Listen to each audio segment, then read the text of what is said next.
Hi అండి అందరికి. ఇక్కడ వచ్చేసి మనం ఇక్కడ చికెన్ ఫ్రై చేసుకుందాం. చికెన్ ఫ్రైకి పావు కేజీ చికెన్ని ఉప్పు వేసి బాగా క్లీన్ చేసుకొని పక్కన పెట్టేసుకోవాలా. తర్వాత బాండీ పెట్టేసుకొని బాండీలో 2 స్పూన్లు ఆయిల్ వేసుకొని ఒక ఉల్లిగడ్డ కోసి సన్నగా దొరుకుని పచ్చిమిరకాయలు కూడా వేసుకొని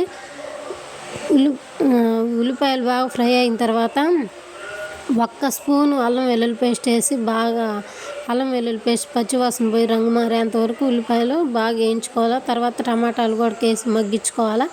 మగ్గించిన తర్వాత కొంచెం పసుపు తగినంత ఉప్పు వేసుకొని బాగా మగ్గిపోయి టమాటా అనేది నూనె పైకి తేలిన దాకా మగ్గనివ్వాలి. తర్వాత మనం ముందే రెడీ చేసి పెట్టిన కడుక్కున్న చికెన్ వేసేసుకోవాలా.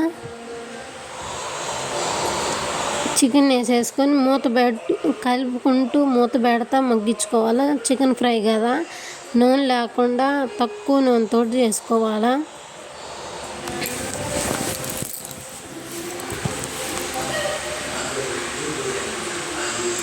లో ఫ్లేమ్లో మంట పెట్టుకొని మూత పెట్టి ఉడికించుకుంటే మనకి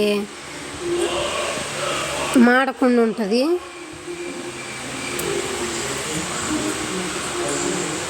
ఎలా ఒకసారి ట్రై చేయండి, సూపర్ ఉంటుంది. అలాగే నా ఛానల్ కొత్తగా చూసే వాళ్ళైతే సబ్స్క్రైబ్ చేసుకొని లైక్ కొట్టండి నా ఛానల్ని. బాగా ఉడికి అట్లా నీరు అనేది వదిలిపెట్టిద్ది. ఆ నీరంతా ఇంకిపోయేంత వరకు బాగా మగ్గనివ్వాలి. బాగా ముక్క కూడా మెత్తగా ఉడికిపోవాలా. అట్లా మూత పెట్టుకుంటూ 5 నిమిషాలకు ఒకసారి దగ్గరుండి కలుపుకుంటూ చూసుకోవాలా, లేదంటే మాడిద్ది. మనం నూనె అసలు వేయలేదు కదా, నూనె 2 స్పూన్లే వేసిన నేను.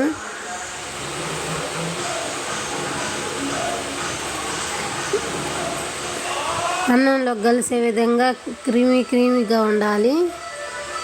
ఇప్పుడు కొంచెం తగినంత కారం వేసుకోవాలి, కొద్దిగా ధనియాల పొడి, కొద్దిగా గరం మసాలా అవి వేసేసుకొని ముక్కలో పట్టే విధంగా బాగా కలుపుకొని మూత పెట్టి 2 నిమిషాలు ఉంచి దించేసుకుంటే చికెన్ ఫ్రై రెడీ అయిపోతుంది. వేడి అన్నంలోకి సూపర్ ఉంటుంది. ఇలా ఒకసారి ట్రై చేయండి. ఆయిల్ ఎక్కువ పోసుకుంటే ఆయిల్ తిన్నట్టు ఉంటుంది. ఆయిల్ లేకుండా మేము ఇలా చేసుకుంటాం, నూనె లేకుండా.